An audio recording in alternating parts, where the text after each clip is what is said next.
Welcome back, folks. It's Jenny Moutou here, and you're listening to And Her Name Is, a podcast that's out to redefine leadership.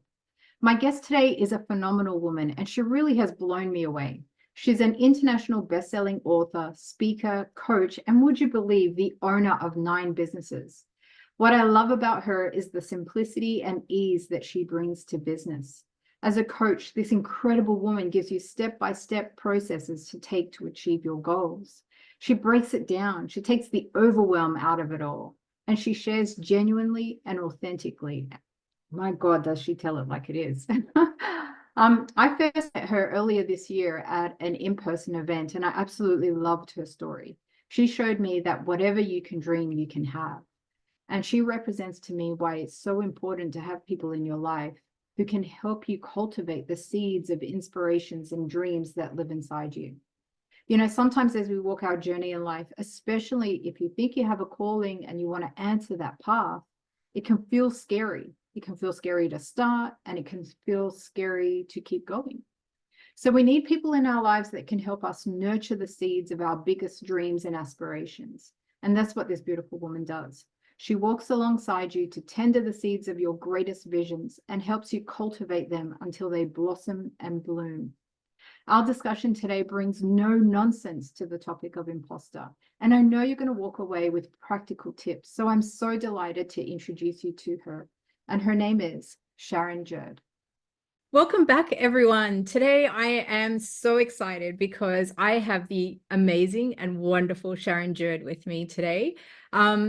Sharon is my coach, and I first met her when I saw her speaking on a stage, and she was telling her story, and I was completely blown away by the power and the action taker. Like she's such a powerhouse for taking action and getting shit done. And I really love that. It really blew me away.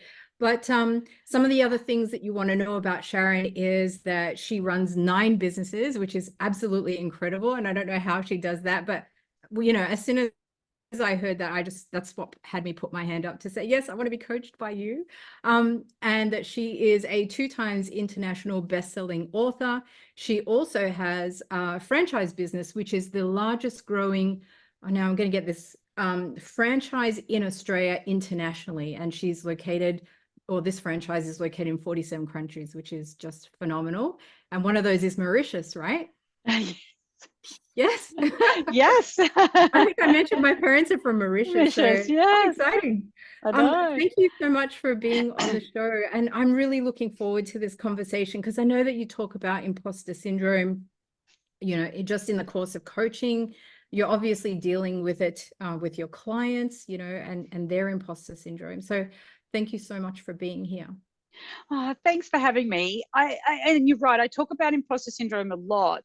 And when I first ran my Grow Your Coaching Biz, which is a 3-day event for coaches, the feedback from one of the coaches that were in the room after that first event was, I'd really like you to talk about imposter syndrome. And I took that feedback on, and it's a whole section I do at this event, because I think it's something that we need to be talking about, need to be acknowledging and accepting that it is something that everybody goes through at some point in their life, I believe. And I'm so glad that you're doing this podcast talking about this very subject that I think more people need to be talking about. Yeah, I found it to be quite a popular topic, and I think people are, as they're going through their journey in life and they're experiencing different things, they're becoming more and more aware of it. So, you know, one of the places I'd like to start is like, what was your early experience of becoming aware that the imposter was, you know, operating? Yeah, I didn't have the name for it though, you know, Jenny. You felt these feelings, and when I look back, I'm like, yes, that's you know, what I felt. But I didn't have anyone around me telling me this is what it is, or you may experience this. So I felt it way back when I was early days of real estate. So I was working in a stock and station agent office, and I track a sentence. Yeah.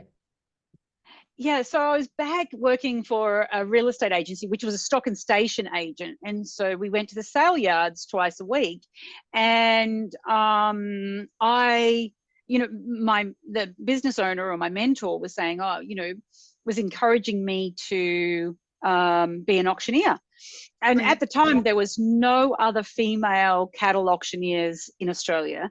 But I didn't think about that at the time. I was just like, it's wanted to do it, but felt that because I was a woman, because I was young, because, and I put all these barriers up and going, I haven't been around long enough, all these things that start to creep in, in imposter syndrome. And I just really, it all came back to I'm not good enough, Mm. and it was only that, my boss, my mentor, Neil, he really kept encouraging me.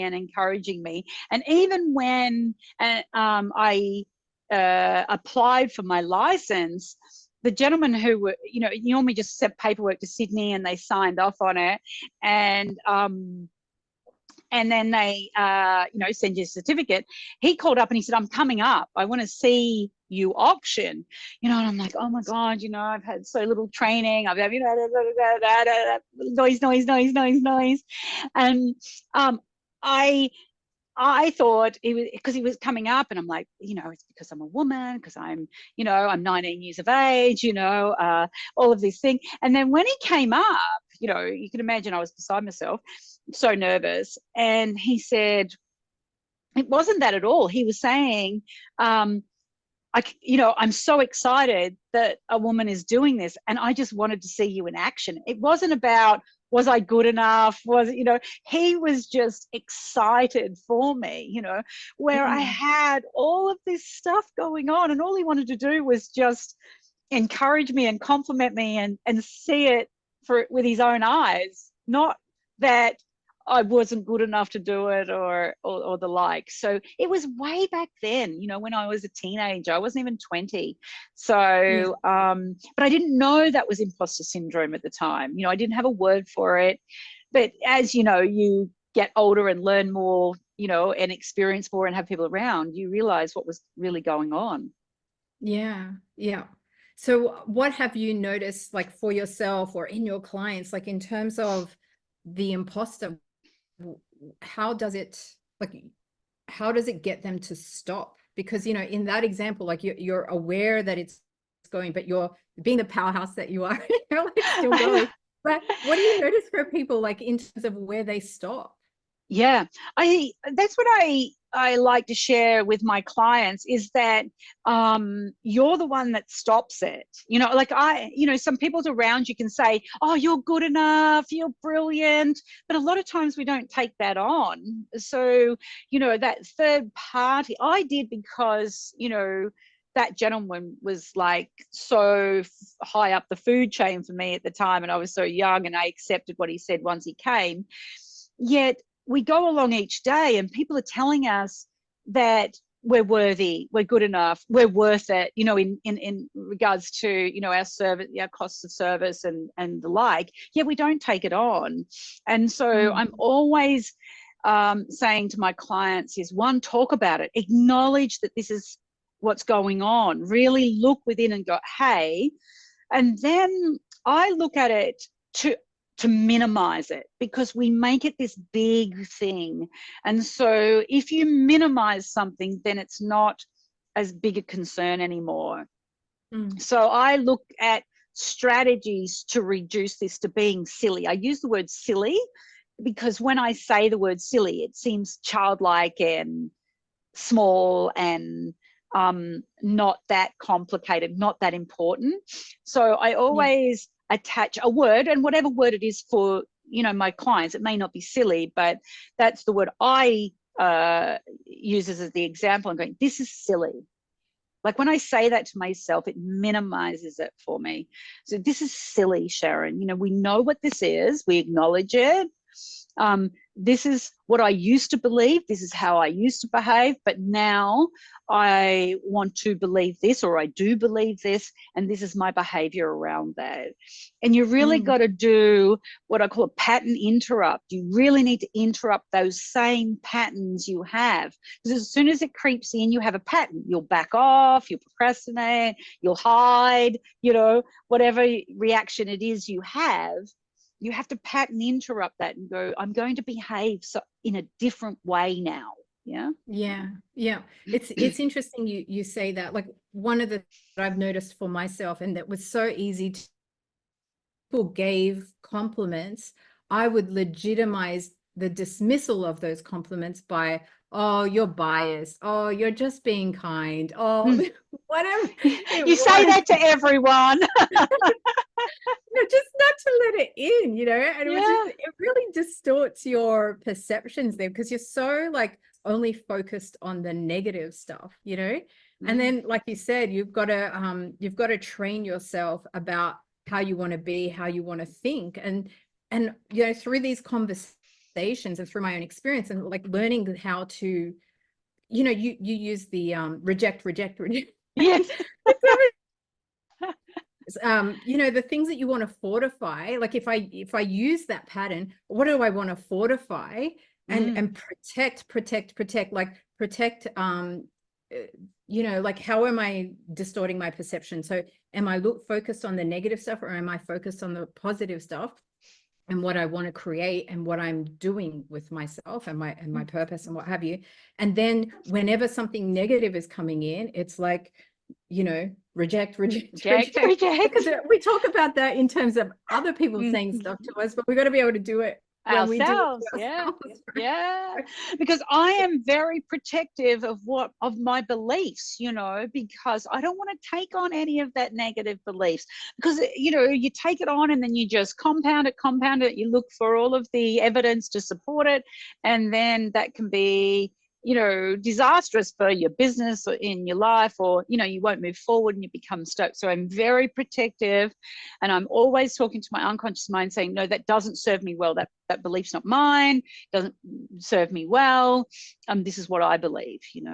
But like you said, those compliments come in, you have to learn to accept them and allow them to. It's one thing to reject all the negativity, but you got to open up and accept all of the positive things that people are saying to you. Because I say to my coaches, I see, you before you see you, I see the goodness, I see, the potential, I see, the capabilities, I whatever those words are, someone else will see it before you do, and it's important to listen to your coach or your mentor, telling you what's real.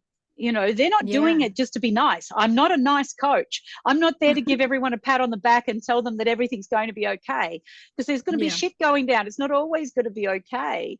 So you've got to trust that if you have a coach or a mentor, that they are telling you what's real, not what you want to hear or just being nice. Yeah. One of the turning points for that in my life was, I went to an event and I put my hand up to pitch to the audience, no one of whom I knew in the room. And I was up against other people for this competition. And I pitched and everybody voted for me.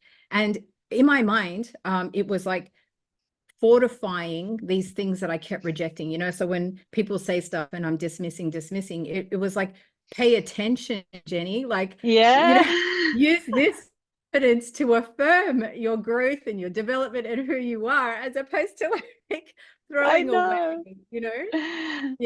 Yeah, I'm exactly the same, the universe, or, whatever you call it, the unconscious mind, universe, God, whatever higher self, whatever it is for, the people, listening to this, is that, you're getting these messages all the time. yet we hear it 1,000 times and don't accept it, and I saw this meme where it was like, the universe is giving you this message 1,000 times. Okay, let me just check one more time.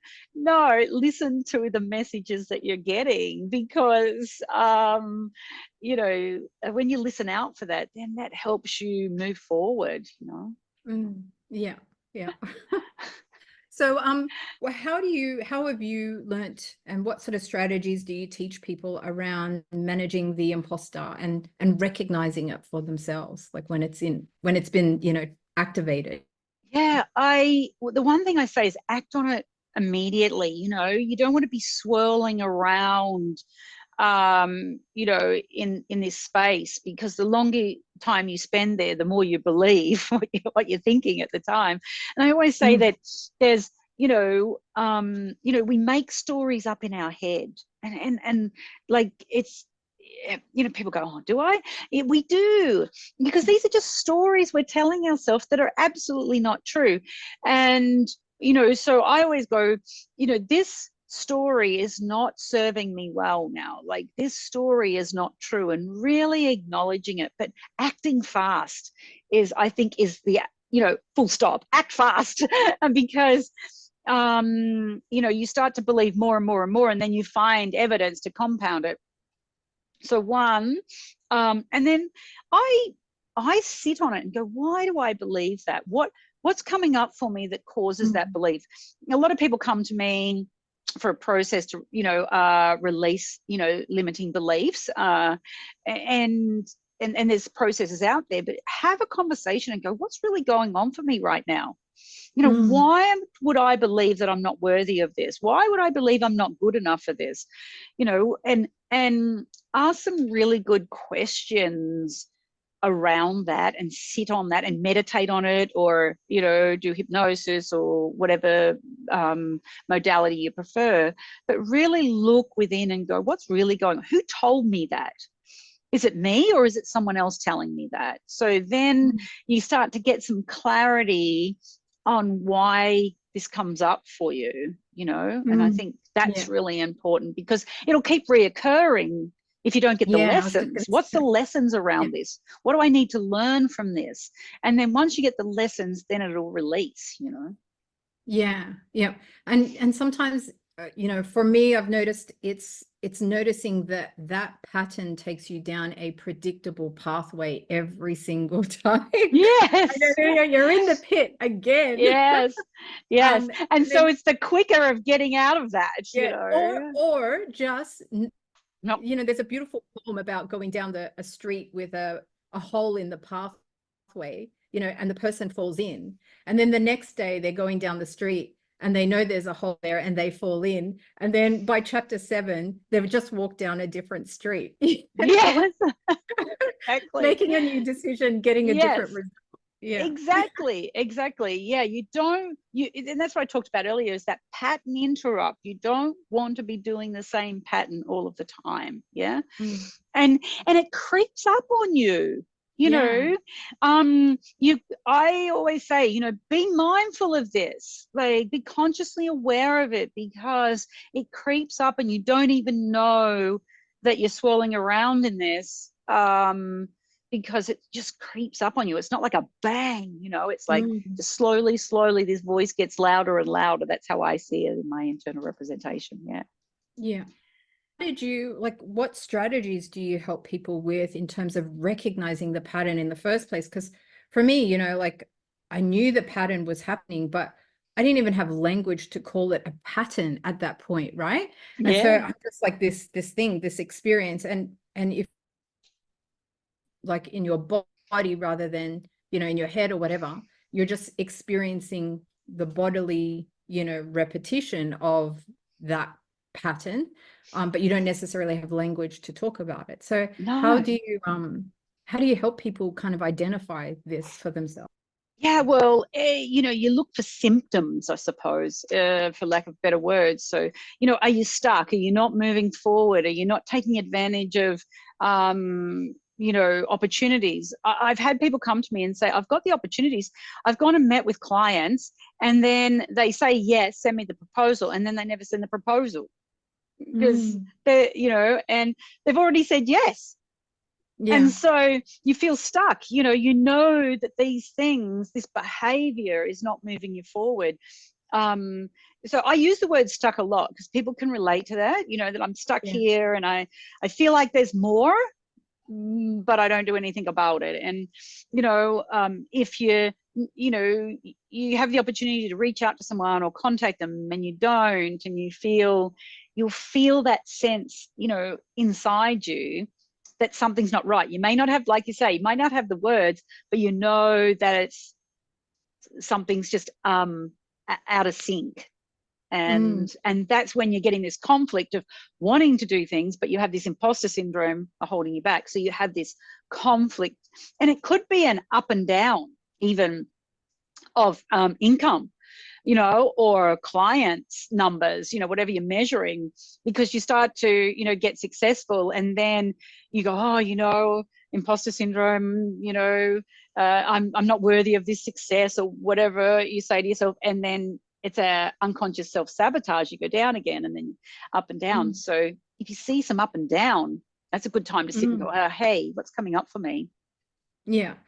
Robert Fritz is an author, and he talks about, one of the things I like is he talks about all tension seeks resolution, and so when you're in that pattern, and you don't take the action, like you don't send the proposal as an example, when the client's yes, it causes tension, and that tension seeks resolution. And for some people that resolution looks like sending the proposal.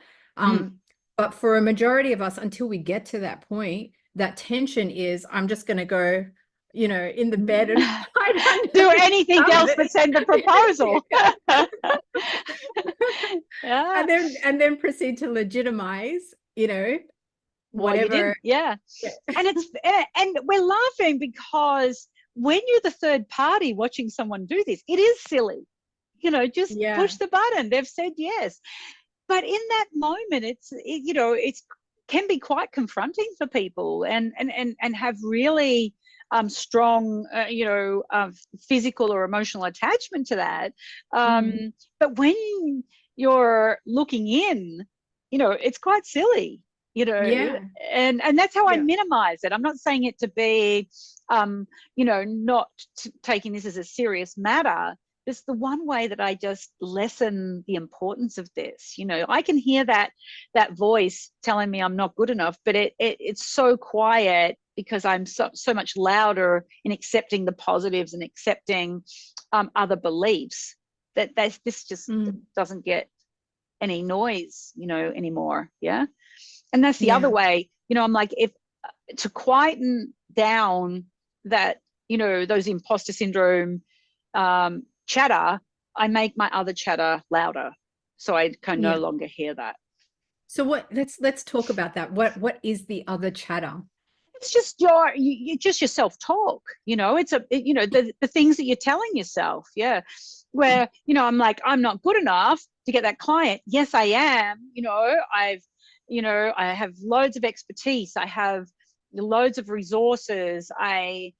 I'm committed, I'm consistent, I'm disciplined. I will do all of these things to make this a success, whatever, the thing is. And so when you are saying to yourself these things, the other thing of going, oh, I'm not good enough, you don't hear it anymore because you're focused on what you do want and not what you don't want. And I think you touched on it earlier, is that, if you keep looking at the things that you don't want, then you're going to attract more of that. Think about the things that you're good at, that you're grateful for, that, you'll be grateful for the experience and the like. And then, because it's impossible to be in a positive emotion and a negative one at the same time. Yeah. So I always go to gratitude, because people go, I'm not happy. It's more difficult to be happy than go to gratitude. And so go to gratitude, make that really noisy. I'm grateful for the experience. I'm grateful for the introduction. I'm grateful for this potential client. I'm grateful for, this opportunity. And that noise, just lessens. And it's just self-talk. Yeah. Flipping the switch. We all talk to ourselves in many forms. How much do you think having, can I ask you, do you feel like you have a purpose for your life? Yeah, purpose is not a word I use. Because the reason I don't use it, and this is only my belief, is that it's used in such a big forum that what's the definition of purpose? And a lot of people will spend, I find my clients spend a lot of time going, I don't know what my purpose is, because we've put so much emphasis on the purpose where you can just go and do and make a difference. So, mine is, whose life am I going to change today? Yeah. So if that was my purpose, yes, I'm changing people's lives. But I chunk it down a little bit, because people go, what's my purpose? What's my purpose? What's my purpose? Well, let's go and do. Let's just go and change some people's lives. Share your knowledge, and so get down to that level. Then you're being purposeful. And I think that my belief is a lot of people stressed out because they actually don't have clarity around their purpose. Some people do and go, I get it. For the rest of us, let's just go and do some stuff and make some changes in this world, and then that's our purpose. Yeah, that's an interesting way to put it, I think. Like in terms of I can hear how that can be discombobulating, but also paralyzing for people if they don't know their purpose and then they're not doing stuff. Whereas, as you said, if you can chunk it down, and how can you be purposeful? But, behind that, there's also this, I feel like maybe, and I could be putting words in your mouth here, but there's a calling for you to be bigger than you are that takes you out of what we could call your natural comfort zone to be what you're wanting to be. There's always more for me. And, even if I say to myself, I'm just going to take it easy, or, I'm just going to, do this, it doesn't go away. The universe just keeps putting opportunities in front of me. It keeps giving me reminders that there's more for me, and that's not why I'm here. And why am I here, is another big question around purpose. Yet what I do is I trust in, how I feel. Yet when I lean into something, do I feel good about it? Yes, I do. I keep moving towards that. If I lean into something and it doesn't feel good for me, physically, mentally, spiritually, all of those components, you'll get an overwhelming feeling. I don't lean into it. I'm like, no, that's not where I'm meant to be. And I trust in that journey or that process of leaning in when it feels really good. And I don't, how can I articulate this? I don't lean back. Like, I'm always leaning in. Does it feel good? Yep, I'm going. If I lean in and it doesn't feel good, I just, take a different direction. I don't back off, I adapt or I change or the like. So I'm always, I see myself, in my internal representation, there's a hand in the middle of my back and just marching me forward. I'm never going back. I don't know who that is or what the hand is, but I have this powerful energy that just keeps marching me forward. And that's what I feel, Yeah. Sorry, I so much in this conversation, and I thought of something and it went. I know. Yeah. So what are the, how do we get on the road to starting to, change those beliefs and take the action, and what are the the little steps that you can take, because if I'm listening to this conversation and I'm telling you that one of the first things I've done is dismiss, compliments and whatever, starting to pay attention to that. And then starting, how do we build the belief? Because we've got these inherited beliefs. Some of them we've never questioned. We've never audited why we believe what we believe. So how do you move through that? Yeah. And what you need to do is look for the evidence. Yeah. Mm. So, some people may go, I'm a young female, we couldn't possibly achieve that, whatever that is. And then go and look for the evidence. So go, oh, this belief's not serving me well. Let's go and look for evidence of other successful young women, or other people who didn't grow up with money or had a terrible childhood. There is stories and stories and stories of successful people around, coming from some significant emotional events in their life. And so as a small step, it's just going, I'm going to go and find, you listen to podcasts like this, find people who are sharing their story, listen to them from stage, go to events and hear and or take on the evidence that it is able to be done, that you can do it, that someone else has done it. And there's a lot of times when you go, I don't know anyone else that's done this, because we're crazy, right? But that's okay too. Other people are doing an amazing thing, maybe not in your industry, maybe not in the field that you're in, or your color, age, race, whatever. But what you need to do is find other people who have done something similar. And that all that's doing is compounding your belief now. Yes, there are other people who are doing this. There's other people that have been trailblazers, that have done things that have never done before. There's people out there that no one believed them it was possible, but yet they did it. That's me.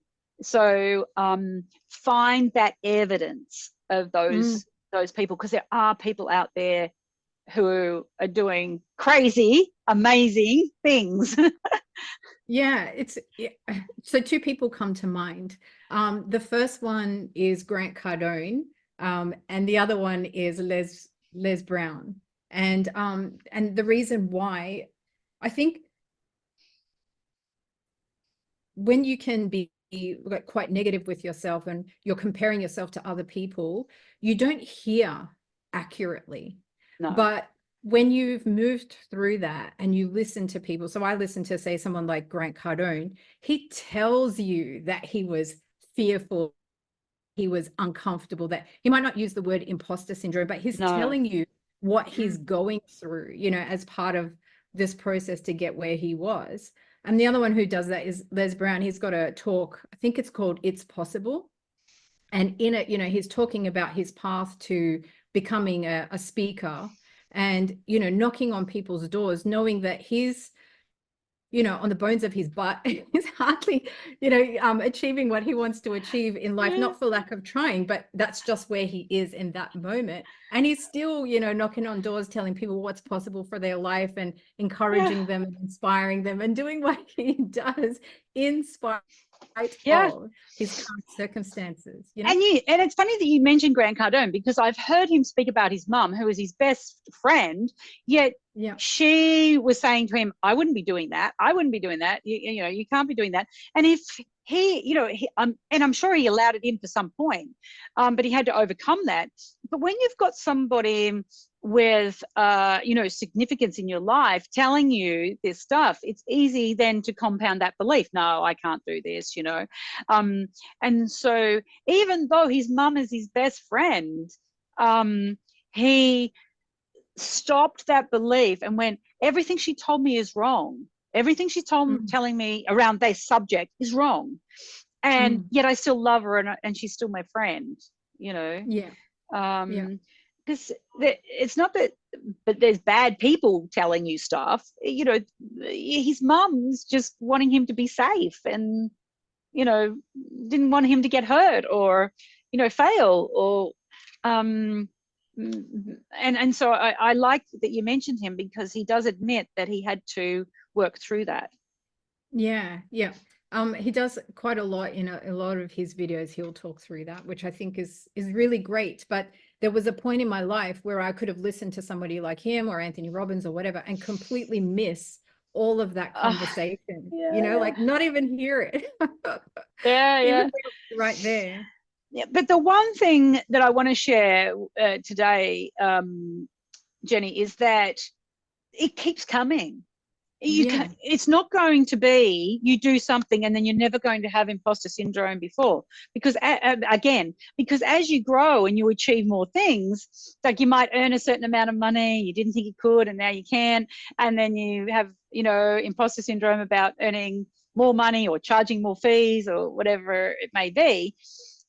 It's going to keep coming. Don't think that you can go out and put a strategy in place and it never comes back again. This is not one of those things. It's coming in, but you have to keep dealing with that pattern, interrupting it, changing your belief every time as you move forward. I think that a lot of people think that they're going to get rid of it and it's gone for a lifetime. This is real, and we're human, and it will keep coming to test you. Yeah. And, I don't mind sharing that for the longest time, I had that belief about life in general. Like there was this holy grail that you would get to, and then life would just be supreme and sublime, And, I'm well into my 40s and I don't mind saying that, but it's like, now just like, it's a step back and the reality check has kind of come in. And one of the things that has been most recently like a gift to me is taking on the accept it, even if my imposter is activated and saying I don't deserve it, and that's been an interesting like conversation and meditation and contemplation to have, to that I can put my services forward, or I can talk about what I do and allow myself to reap where I haven't sown necessarily, and know that there's no guilt or like there's no stopping of that coming in, and that's been an interesting journey to have to go through and pay attention to, because like you said, there are so many occasions where we stop our own growth and expansion. Oh yeah. And it's that next step, you start something new, you're always, feeling clunky and uncomfortable. And I like that feeling. I everyone wants to feel comfortable. And I do at times feel comfortable because I, do get in my little warm blanket and go, oh, this is nice here, I'll just stay here. Yet I know that when I'm pushing the boundaries and expanding my comfort zone, because I don't say stepping out of your comfort zone, I say expand, because what wasn't comfortable before now becomes comfortable. And that, and each time I do that, I know that it's flexing my muscle around imposter syndrome, that I'm getting better at each day, how I'm reacting to these things coming in, because it is practice, it is a lifestyle where, as it comes in, you're like, this is silly, this is what I used to believe, this is what I now believe, and so I've got in the habit of doing that, not in the habit of reacting to the imposter syndrome. When I was traveling from Perth up to Darwin, I stopped in at Cunners, and Kununurra just kind of changed my life in a lot of ways. But I was getting into the practice of being uncomfortable, and I found that no sooner had I gone into being uncomfortable that I was comfortable again. When you talk about expanding your comfort zone, it's like when you do something you've never done before. I ran a speed dating event in Kununurra, right? So it was an experiment, and I'd never done that before, and it required so many things of me. But now I feel like, oh, I could run a speed dating event, no problem, And so it's the same thing with cold calling, right? So a lot of people have apprehension about cold calling. They don't want to talk to people, that kind of thing. But you do that enough times, and you just bring ease and grace into it eventually, and if you expand your comfort zone. And it just gets easier and easier and easier. So what resources or strategies, really made a difference for you along the way? I think having a good coach around me, Having that coach, where we talked about earlier, being real to you. I trusted that the coach wasn't telling me just fluffy stuff, and that's not the person I hired as my coach. I hired the person who was going to give it to me very truthfully, even if it did hurt me, because sometimes you don't like hearing some stuff, but also the positives. I knew that was going to be truthful. It wasn't going to be exaggerated, that it was going to be real. And I think that getting the good people around, identifying the people around you who are going to tell you like it is. There's some people out there that'll tell you you look good on any day and you look shit, and they will tell you you look good. You don't want those people because then you don't believe them, right?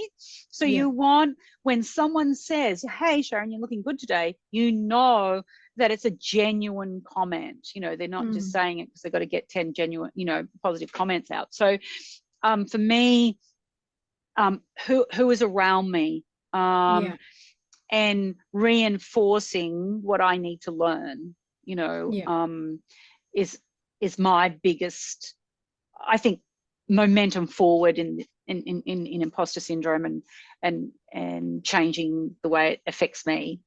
Having good people around me.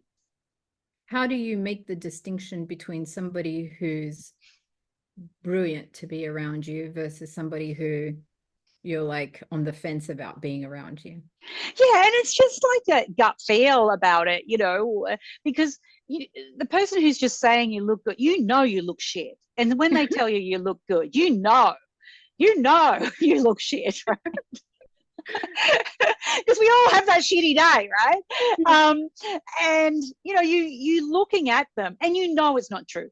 In the depths, true. When someone else says, oh, you're amazing, and you don't take it on board, that's a different feeling. Get the sense of what each of those feelings is, calibrate all the time and go, okay, when that person said that, I know they're bullshitting me. Like, I know I look shitty, and calibrate that and go, that's how I feel. That's not how I feel when someone is giving me a genuine comment and I'm dismissing it because I don't believe it. It's a different feel. And and so you tap into that and you go, yeah, I feel that. And that's when I do that, that's how I feel. And so I get very connected with, and I'm putting my hand on my heart, my hand in my gut, because that's where I feel stuff. So, I'm always like, where do I feel it in my heart? Where do I feel it in my gut? And I really know what that feeling feels like. And that comes with time, checking in all the time with yourself. Yeah. Yeah. So what has been the gift of the imposter for you? In everything that seems negative, there's always positives. There's always learnings. What did I learn about myself?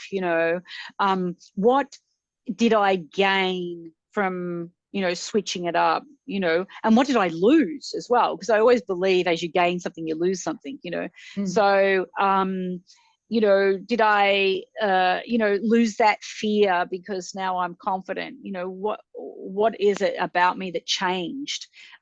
You always change when you push through imposter syndrome. There's always like a breakthrough. You've done something differently, you've achieved something you've never achieved before, and I always tap into, how's that changed me in a positive way, that I'm no longer that person that accepted that imposter syndrome, those negative talks, because I'm a different person now. So I see it like I cannot accept that anymore because I'm not that person.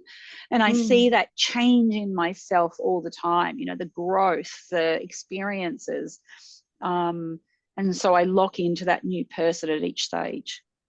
Yeah. Yeah, that's nice. I like that. I'm taking that on board. Yeah. I you'll hear a lot of my coaches go, oh, the old Sharon, but the new Sharon, because they're acknowledging that change, Yeah. And, since going on this personal development journey, like for me, some of the experiences sometimes is like, it's like an ebb and flow in a way, like I can, on the surface, to anyone on the outside looking in, it can look like I'm not doing much, because there's this, it's like a contraction expansion kind of happens. And then, but I'm gathering information and I'm like slowly connecting dots or something. And then it's like I go through this wormhole of like just being a completely different person. And all of that can happen in the matter of like 24 hours, Oh, you know? Yeah. And it's such a like, it's such a cool thing, like to be able to go through that experience, you know? yeah, I agree. I love it. Yeah, I do. But I love that you're acknowledging. Oh. Yeah, and like, and like you said, you know, with Grant Cardone and the others, you know, that it's really important, like, because it's perception is reality. So, you know, people may look at me and go, oh my God, she would never have imposter syndrome because, you know, she's just doing and achieving and, you know, done a whole heap of stuff. Yet it's there, you know, and it's not something that we talk about a lot, you know, Yeah. because we're just graveling with it in our own self-talk. You know, so I think it's important that people realize they're not alone, that it doesn't matter what level you are at, it's going to come in, and we need to be consciously aware of it. Yeah. Thank you. So what advice would you have for people who are listening? A couple of things. One, everyone has it. You're not alone. Two, you know, act quickly, you know, on it. Don't swirl around in it. Three, just minimize it. It's not something you want to dwell on or focus on. Focus on what you do want. So and know that it is easy to change up your beliefs. Some people go, oh, it's really hard to change my beliefs, you know, I think I'm not good enough because of there's no excuses, right? We don't want to use excuses. Yes, we have genuine, I help people through lots of challenges in limiting beliefs and negative emotions every day. I get it. Yet it is very easy to change beliefs. You know, it is really easy. And if you believe that, then it will be true. And so always, you know, work on changing those beliefs every day. Yeah. Yeah. Yeah. Thank you. Thank you so much. It's been such a pleasure talking to you. And you know, Les Brown, I love Les Brown. I love that whole, it's possible. It's kind of ingrained in my brain. And when I spend time with you, I get the lived experience of it's possible. So yes. thank you so much for that. and I say it all the time, and I correct myself all the time, but I love saying it. Like I'm just Sharon. You know, I put a just in front of it, and people go, "Oh, you're not just Sharon." I'm not saying it to get that compliment, but it's just ordinary people doing extraordinary things. You know, I'm no different to anyone else. And anybody listening to this can achieve exactly what I've achieved. It's just that switching up of that self-talk and getting out of imposter syndrome that makes it happen. You know, we're not, you know, something special. We haven't got a different gene in us. We don't, you know, it doesn't matter what the background comes from or where you came from. It's all, you know, excuses. Yet when we can move forward at exactly the same rate, achieve exactly the same things, we just allow ourselves to do it. Yeah. It's so true. It's so true. And I think, you know, to touch on a final point, like just bringing people around you who are going to encourage you, to tell you the truth about how things are, to inspire you, to let you know that it is possible, even if they're role models at a distance, to really fuel the flame of being yourself and allowing yourself to be yourself and allowing yourself to have these wonderful experiences that life offers, and then building the muscle to be able to push out the thoughts that are just not serving you to reach what you want to do. Yeah. It's really phenomenal. It's a good place to be. A good place to be. Well, thank you for the work you do. Thank you for being here. If people want to get in touch with you, what's the best way for them to do that? Well, if you Google me around social media, I hang out in Facebook Messenger. If you want to send a direct message, you can go to my website, smjcoachinginstitute.com. You know, and there's, you know, ways of contacting me there. But I love people reaching out to me and saying, hey, I heard you on the podcast, really resonated with me, or I've got a question about my life. I will answer you. It is me. It's not AI, it's not anyone else but me. And I love chatting. So I would love your community to reach out and say hi, and you know, and I can give them some positive feedback as well. right. Thank you so much, Sharon. We're going to put your contact details in the show notes just to make it easy for people who want to tune in and get connected. But thank you again for being here today. It was wonderful. Thank you for having me. Appreciate you. Hey, I hope you enjoyed the episode. Leave me a comment and let me know what was your biggest takeaway. And if while you were listening, somebody popped into your mind and you know that they would benefit from listening to this, be sure to send the link to them.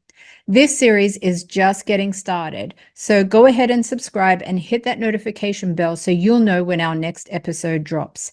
If you liked what you heard and you want to know more, be sure to check out the show notes. And over the next coming weeks, I'll have some giveaways for you too. In the meantime, I want to thank you for listening, and I'll catch you on the next one.